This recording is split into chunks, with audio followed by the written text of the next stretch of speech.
My name is Pamela Bernhardt, and I'm 31 years old. I design buildings for a living. Clean angles, solid beams, foundations that don't crumble the moment pressure is applied. I used to think people worked the same way, that if you built something slowly, honestly, with good materials, it would last. But relationships aren't steel and concrete. Sometimes they rot from the inside long before anything shows on the surface. For 3 years, I thought my relationship with Aiden Blake was solid, reliable. We were talking about buying a place in the suburbs, adopting a dog, maybe planting the kind of garden old couples brag about. I liked our life. I liked who I was in it. And then everything started shifting quietly at first, like hairline fractures you can't see but can feel under your feet. It started the moment Aiden accepted the account executive role at his firm. A big promotion, more money, bigger responsibility, a team that lived and breathed, work hard, play hard. He came home buzzing with adrenaline every night, talking about the office energy like it was an oxygen tank he couldn't live without. And that was where I first heard her name. Julianne. Not Julie, not Jules, not the sales VP. No, always Julianne, spoken with this subtle, admiring lift in his voice. At first, Julianne was just a name. A senior VP in sales, supposedly legendary at the company, the type who closed multi-million-dollar deals before lunch and then charmed entire teams into celebrating with martinis afterward. Aiden would say things like, Julianne had the wildest idea for the presentation today. Julianne surprised everyone with pastries. You'd like Julianne, she's hilarious. I tried to smile, tried to be the supportive girlfriend. I'm not the jealous type, never have been. I don't go through phones. I don't demand explanations. I believe trust either exists by choice or doesn't exist at all. But then the stories changed, the tone changed, the timing changed. Suddenly, Aiden was coming home at 8 p.m., then 9 p.m., then past midnight on weekdays. He'd walk into the apartment smelling like gin and high-end perfume, not mine, and scroll through his phone with this little grin on his face, thumbs tapping while he ignored everything I said. And Julianne's name came up more and more, always casually, always with a laugh, always paired with phrases like, you wouldn't get it, Pam, or it's just work gossip. I tried to believe him. I tried to believe them. But when your partner laughs a little too quickly at someone else's jokes, when their eyes shine in a way they haven't shown for you in months, the floor beneath you shifts just a little. And when you're an architect, you feel every shift. The moment the first deep crack formed was a Tuesday night. We were supposed to be winding down. He was scrolling. I was reading. His phone was on the nightstand next to him, screen facing up. He fell asleep quickly, like he always did after a night out.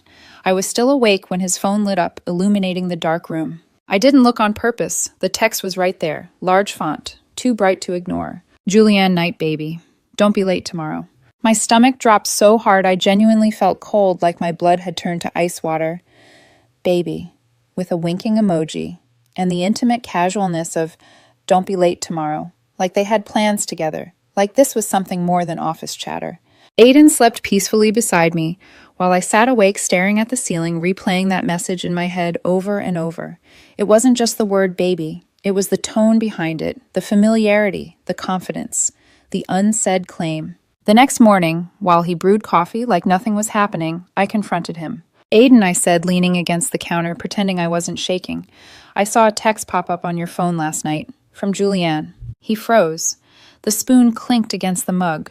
For a moment he looked startled, not guilty, just annoyed. Then he laughed. Pamela, seriously. Are we doing this? Julianne calls everyone baby. It's a joke. She's European. She's dramatic. He rolled his eyes, that condescending tilt in his voice. Please don't be that kind of girlfriend. I swallowed hard. That kind jealous. Insecure. Controlling. He said those words so sharply it felt like I had been slapped. And somehow suddenly I was the problem in the room. I was the threat to his career, his dignity, his relationship with this golden, untouchable woman who apparently spoke in pet names and emojis as a joke. You're misreading everything he said, shaking his head. Please don't make this weird. That night in bed, he fell asleep instantly. I didn't sleep at all. 2 weeks later, it was time for the annual company gala, the event Julianne had supposedly been preparing Aiden for nonstop. Aiden adjusted his tie in the mirror, looking sharper than I'd seen him in months. Please, he told me, don't be weird about Julianne tonight.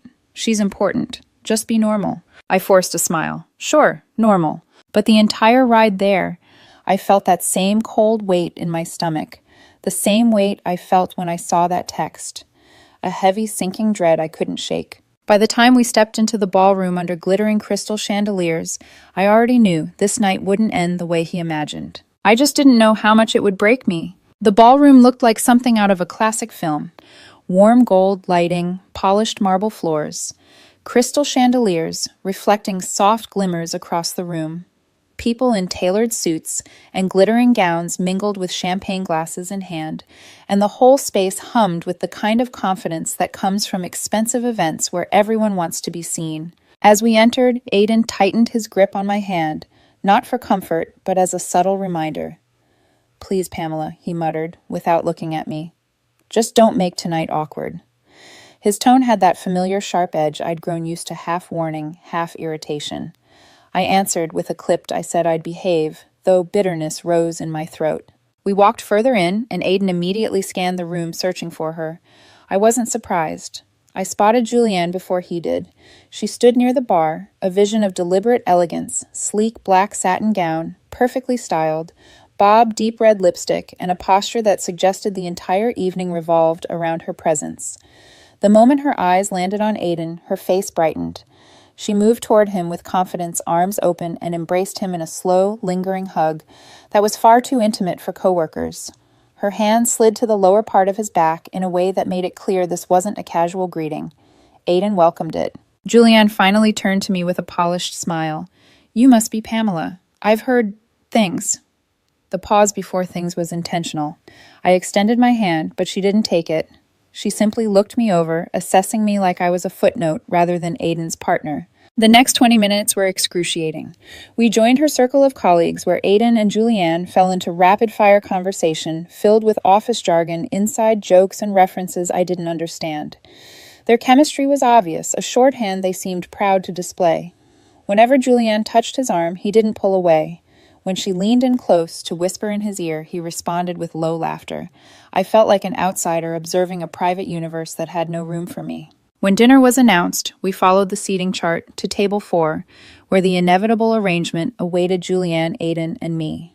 Julianne sat on one side of him, I on the other. Aiden pulled out Julianne's chair before she could even start to sit, ignoring me completely. As the meal began, Julianne refilled his wine glass before the server could reach us, brushing her fingers across his wrist each time. He accepted the gesture as though it were perfectly normal. I tried to focus on my food, but their constant eye contact and soft laughter gnawed at me. Halfway through the main course, my napkin slipped to the floor. I leaned down to retrieve it, lifting the heavy tablecloth slightly. The dim space beneath the table allowed just enough light for me to see everything with painful clarity. Julianne's hand rested high on Aiden's thigh, far too high to be accidental. Her fingers were spread with casual possessiveness, and her thumb traced slow circles against the fabric of his suit pants. Aiden wasn't recoiling. His body angled toward her, encouraging the touch. He didn't appear startled or uncomfortable. In fact, he seemed completely at ease. For several seconds, I couldn't move. My hands trembled as I held the napkin, and a cold wave rolled through me, as the truth I had tried so hard to ignore finally presented itself in undeniable form. It wasn't harmless. It wasn't a joke, and it had never been about work culture.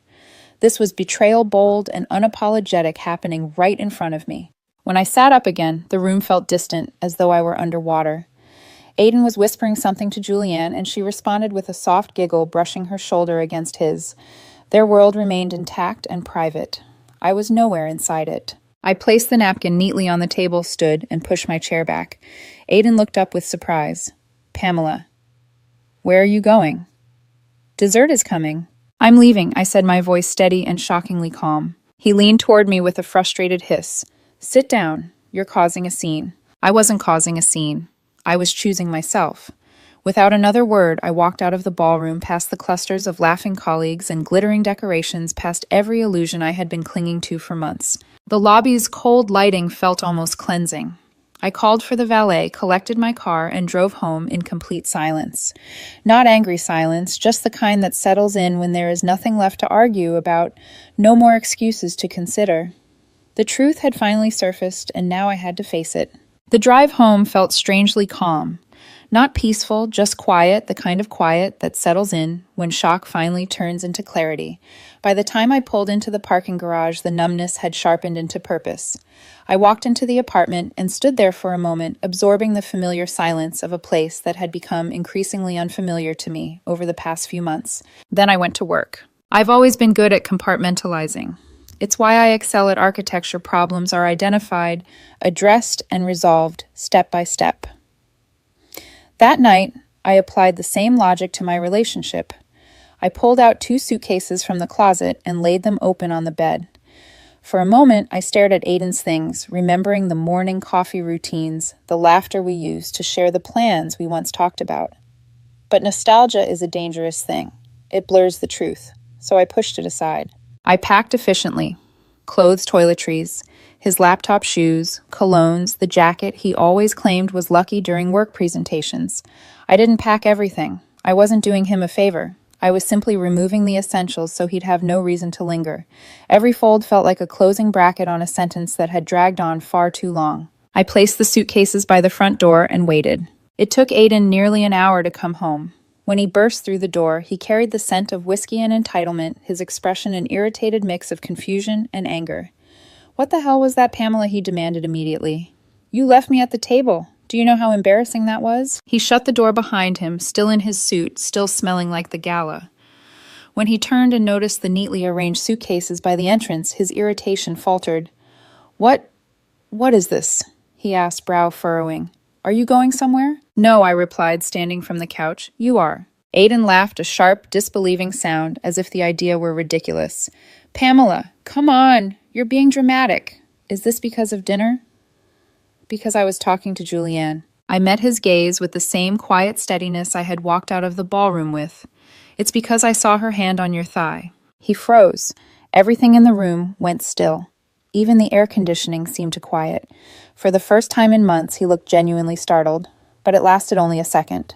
Then the pivot began. "What are you talking about?" he said too quickly. "You're imagining things." I dropped my napkin, I answered, keeping my tone even. I bent down to get it. Her hand was on your thigh, high up, and your body was angled toward her. You weren't pulling away, you weren't uncomfortable. Aiden blinked rapidly, his jaw clenching and unclenching. "It was dark," he insisted.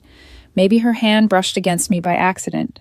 You're blowing this out of proportion." "She was rubbing your leg," I said. "You were whispering to her." She giggled. "She leaned into you. You did nothing to stop it." His face flushed frustration breaking through. "We had wine, Pamela. It was a chaotic night. It didn't mean anything." "So you admit it happened." He opened his mouth, closed it, then pivoted again. This time his voice softened into a pleading tone. "Pam, please. You're overreacting. It wasn't what you think. I love you. You know that. Don't throw away 3 years over one stupid moment." I shook my head. It wasn't one moment. It was the late nights. The secretive texts. The baby messages. This was just the part you couldn't hide anymore. He stepped closer. "Julianne and I have chemistry at work, okay? But it's professional. She's intense. That's how she is. You're taking everything the wrong way. She calls you pet names. She touches you. You light up around her in ways you haven't around me for months." He exhaled sharply. "So what, you're kicking me out because you're jealous?" "I'm asking you to leave because you betrayed me," I said, and then gaslit me when I felt something was wrong. He stared at me, realizing for the first time that I meant every word. Panic replaced arrogance. "Pamela." "I made a mistake," he said, reaching for my hand. "Please, I can fix this." I stepped back. "Don't touch me." "Pam." "Your bags are by the door," I interrupted gently. "You can stay with a friend or your sister. You can come pick up the rest of your things this weekend when I'm not here. Leave your key." Aiden's expression twisted into something ugly. "You're going to regret this," he spat. "You're throwing away the best thing in your life because of your ego." "Goodbye, Aiden." My voice didn't shake. He grabbed the suitcases and stormed out, slamming the door with enough force to rattle the frame. I walked to the deadbolt, locked it, then slid the chain across. After that, I poured the leftover wine he had bought down the sink, letting it swirl away into nothing. Silence settled again. For the first time in months, it didn't feel suffocating. It felt like a clean slate. Aiden's friends tried contacting me within days. His sister left voicemails calling me unreasonable. His mother said I was being cruel. His coworker messaged me begging me to be mature. I blocked all of them. I created what I later called my post-breakup Trinity morning gym at 6 late nights at work evenings, in total silence. No dating, no distractions. Just processing, building myself back up, letting the truth settle fully instead of fighting it. In those quiet nights, I realized something important. Aiden hadn't left a void. He had left space, and it was space I badly needed. It was also around that time that a coworker mentioned something interesting, an offhand remark about how Julianne had a reputation for destroying men she got too close to. A comment meant as office gossip, but one that lingered in my mind longer than it should have. It felt like the first whisper of a storm I didn't yet see forming. A month passed, though it felt longer. The routines I'd built for myself, early mornings at the gym, long hours at the office, silent evenings with nothing but my thoughts, slowly reshaped me into someone steadier, clearer, and far less willing to tolerate things that once slipped by under the guise of love. I felt more like myself than I had in years. Meanwhile, I heard nothing from Aiden directly. No calls, no messages, nothing in the mailbox. It was only through the natural cracks and shared social circles that the updates eventually reached me. I didn't ask for them, I didn't want them, but information has a way of slipping through the walls you build. It was Mark, a colleague of mine, who also happened to know a few people at Aiden's firm, who finally brought everything into the open. We ran into each other during a late lunch, and after some catching up, he gave me a certain look. The kind where someone knows something they think you'll want to hear, even if they shouldn't say it. "Pamela," he began cautiously, "have you heard what's happening with Aiden's office?" I didn't look up from my salad. "No, and I'd prefer not to." "You might want to make an exception this time." His tone gave me pause. I exhaled, closing my fork on the plate. "All right, tell me." Mark lowered his voice slightly. "Julianne is gone. Transferred. London office. They announced it last week." I let the words settle. Julianne the center of all that energy. Aiden had wrapped himself in the woman who seemed to energize him more than I ever could, had apparently packed up her charisma and left the continent. "Interesting," I finally said. "When did she tell Aiden?" "That's the best part," Mark said, trying not to grin. "She didn't. He found out through the company-wide memo. She ghosted him before hopping on the plane. People say she stopped talking to him weeks before her transfer." I blinked slowly as the implications hit. So she didn't just leave him behind, she made sure he wasn't even in her rear view. Mark nodded. "Oh, it gets worse. Apparently Aiden tried to get closer to her once you were out of the picture, but she wasn't having it. Rumor is, she got bored once the challenge was gone. She told a few people he was clingy and unprofessional. The exact words she used were, 'Hold on.'" Mark leaned back as he searched his memory. "He's nice, but he's dull. I thought there'd be more spark." A bitter, humorless laugh bubbled in my chest. That sounds like her. And ever since she left, Aiden's been a mess. Missing deadlines, fighting with HR, drinking too much at work parties. He cried in a bathroom stall once someone recorded the audio on accident. I didn't smile. I didn't gloat. But something settled inside me, a heavy truth sliding into place like the final piece of a puzzle. Aiden had gambled everything on Julianne's attention, and she hadn't even bothered to play the same game. That whole situation, Mark added, has made him kind of a cautionary tale around the office. I took a sip of water. It tasted clearer than I expected. "Thanks for telling me," I said simply. And I meant it. Not because I wanted validation, I'd already moved past that, but because hearing the truth stripped the last lingering shadows of doubt from the corners of my mind. My instincts hadn't just been correct. They had been precise. Over the next few weeks, Maya from HR, the friend who had convinced me to join her team on the library renovation project, filled me in on small updates without me asking. Aiden looked drained. Aiden was making mistakes. Aiden was avoiding eye contact with coworkers. Every piece of news carried the same pattern. He had built his emotional house on Julianne's fire, and the building had burned down before he even realized she'd struck the match. Meanwhile, my life was moving forward in ways that felt natural, not forced. I'd regained my appetite. I'd made new architectural sketches that actually excited me. Even the silence in my apartment felt like a friend now, instead of an accusation. And then there was Connor. I met him through the library restoration project. He was in charge of coordinating with the city's permits department, a soft-spoken man with steady brown eyes and a calmness I didn't recognize in myself yet, but found surprisingly grounding. He asked thoughtful questions. He listened without interrupting. He never made jokes that required explanations or secret meanings. He wasn't dramatic, he wasn't intense, he wasn't addictive. He was stable. And at that point in my life, stability didn't feel boring. It felt like a luxury. Connor asked if I wanted to grab dinner after one of our late work sessions. It wasn't a grand gesture, no flirtation, dripping off every syllable, no dazzling charisma meant to sweep me off my feet. Just a simple, sincere invitation. For the first time in months, I said yes to something that wasn't tied to pain or recovery. Just yes. I didn't compare him to Aiden. I didn't look for hidden red flags in every word. I didn't expect him to fill any void. I wasn't looking for a replacement. I was simply allowing myself to exist in a life that wasn't tangled in someone else's chaos. But as my life grew clearer, Aiden seemed to be fraying apart. Mutual friends reported that he'd started skipping work lunches, avoiding gatherings, and snapping at coworkers. He seemed convinced Julianne would call him, message him, explain everything, but she never did. He was learning the hard way that some people thrive on the chase, not the commitment. One night, after a quiet dinner with Connor, I sat alone in my apartment and realized something significant. Aiden's downfall no longer satisfied me, nor did it upset me. It simply didn't matter. His choices had built the reality he was now living in, and his consequences didn't require my attention. For the first time, I let the disinterest settle, recognizing it as a sign of healing. But I didn't know then that he would try to break the silence. And when he finally did, he wouldn't be the same Aiden I had once known. It happened on a Tuesday morning, one of those cool, clear days when the city feels unusually calm. I had just finished an early site check-in and stopped by the small coffee shop near my office, the one with the quiet corner tables and the barista who always remembered my order without asking. I was scrolling through emails while waiting for my Americano when I sensed someone step up beside me. I didn't look up at first. I assumed it was another customer, but then I heard a voice I knew too well, strained, unsteady, stripped of its usual confidence. Pamela. I turned. It was Aiden. For a moment, I didn't even recognize him. He looked thinner. His suit wrinkled, the dark circles under his eyes barely hidden by concealer. His hair, usually styled with care, was flattened unevenly, like he had run his hands through it too many times.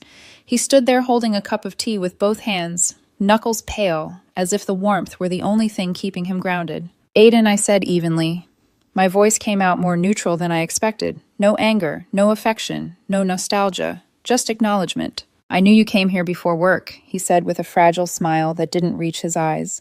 I was hoping maybe I'd catch you. I'm busy, I replied, stepping to the side slightly. I have a meeting soon. He nodded quickly, a jittery movement. Just 5 minutes, please. 5 minutes to talk. That's all I'm asking. 5 minutes. Once upon a time, he had filled my entire life, my mornings, my evenings, my thoughts. Now he wanted 5 minutes, and even that felt like more generosity than I owed. I didn't respond, I just waited. Aiden swallowed hard. Things haven't been good, he began. Julianne ruined me, Pamela. I mean, she actually ruined me. He glanced around, lowering his voice, hoping for sympathy. She told everyone I was clingy, that I was obsessed with her, that I was unprofessional. She iced me out. I didn't even know she was transferring until the memo went out. Everyone at work thinks I'm... He exhaled shakily. They think I'm pathetic. The words hung between us. He waited for me to rush in with empathy, the way I once would have. When I didn't, he looked confused, almost offended. I'm struggling, Pamela, he continued. Really struggling. I'm sorry things have been difficult, I said. The words were polite, almost formal. They weren't cruel. They simply didn't carry the emotional weight he wanted. That small distance, those 2 inches of emotional space I had reclaimed, hit him harder than any shouting match ever could. You don't care, he whispered, stunned. After everything we've been through, after 3 years, you just don't care. He reached out, trying to touch my arm, but I stepped slightly back, just enough to avoid contact. The movement was subtle, but the meaning was clear. Aiden, I said softly, you didn't come here for me. You came here because your life got hard. His eyes widened, a mixture of hurt and disbelief. You're lonely, I continued. You're struggling. You're scared. And you're looking for the version of me who used to hold everything together for you when things got messy. But I'm not that person anymore. That's not true, he said quickly, voice cracking. I came here because I miss you. I miss what we had. I miss us. I shook my head. You miss the stability. You miss the convenience. You miss being cared for without having to face what you did. He looked down, shoulders curling inward. He tried again, desperation seeping into every word. Pamela, we can start over. Dinner, just dinner, please. One chance. I promise I'm different now. I studied him for a moment, not the man he had been, but the man standing before me now fragile and scrambling for footing. But sympathy isn't the same as trust, and empathy isn't the same as reconciliation. You're not different, I said quietly. You're hurting, and you want someone to catch you before you fall. But catching you was never supposed to be my job. He blinked rapidly like he couldn't accept it. So that's it. You're just going to walk away. Yes, but I deserve closure, he insisted, his voice rising slightly. You can't just erase everything and act like I meant nothing to you. That's heartless. My coffee was ready. The barista called out my name. I didn't move yet. I looked at Aiden, fully letting the final truth settle. You know I said you should actually thank Julianne. He stared baffled. What, why? Because if she hadn't put her hand on your leg. That night, I answered, I might have married you. I might have spent the rest of my life with someone who thinks loyalty is optional and honesty is negotiable. She showed me exactly who you were, and she did it before it was too late. He opened his mouth, then closed it again. There were no words left for him to use. I stepped toward the counter, picked up my coffee, and turned back to him one last time. Good luck, Aiden. His eyes filled with panic. Pamela, please. But I walked out before he could finish, the door swinging shut behind me. The morning air was crisp, the city just waking up. My phone buzzed with a message from Connor, asking if I was still up for dinner at the new Thai place tonight. I typed back, sounds perfect. See you at 7. I slipped my phone into my bag, took a long breath, and headed toward my office. I didn't look through the coffee shop window. I didn't need to. Whatever expression was on Aiden's face no longer had any power over me. He was just a chapter I'd finished reading, and I had an entire story still ahead of me. In the weeks after the coffee shop encounter, life settled into a rhythm that felt quietly solid. Not perfect, not euphoric, but grounded in a way I hadn't realized I'd been craving. I went to work without the knot in my stomach that used to appear any time my phone buzzed. I came home to an apartment that finally felt like mine again, clean, uncluttered, calm. The space no longer echoed with tension or the emotional noise that had once seeped in from every direction. It wasn't that Aiden had disappeared entirely. Mutual friends would occasionally mention him in passing. He's not doing great, they'd say. He keeps asking about you, someone else would add. I nodded politely and moved on. His story and mine had diverged, and for the first time I felt no pull to check where his path had led him. My own path was taking me somewhere better. The library restoration project gained momentum, and with it came more late nights at the drafting table, more opportunities to immerse myself in the kind of work that reminded me why I loved architecture in the first place. There was something poetic about it, rebuilding a space meant for learning, reflection, and community at the same time I was rebuilding myself. Connor continued to be a steady presence, not overwhelming my life, but weaving into it with small, thoughtful gestures. He brought homemade soup when he heard I'd skipped lunch. He sent photos of interesting building facades he passed on his morning runs. When we talked, he actually listened. No dismissive sighs, no half-hidden irritation, no subtle condescension. Just genuine curiosity and attentive silence. I didn't rush anything with him. I didn't need to. The pace felt natural, organic. Sometimes we grabbed dinner after work. Sometimes we didn't speak for 2 days while we were both busy. There were no games, no guessing, no competition. Just two people learning each other, slowly, intentionally. One evening, as I sat at my drafting table sketching the updated floor plan for the children's reading area, I realized something I no longer felt the urge to brace myself for impact. I wasn't waiting for a shoe to drop or for someone to twist my words or ask me to shrink myself.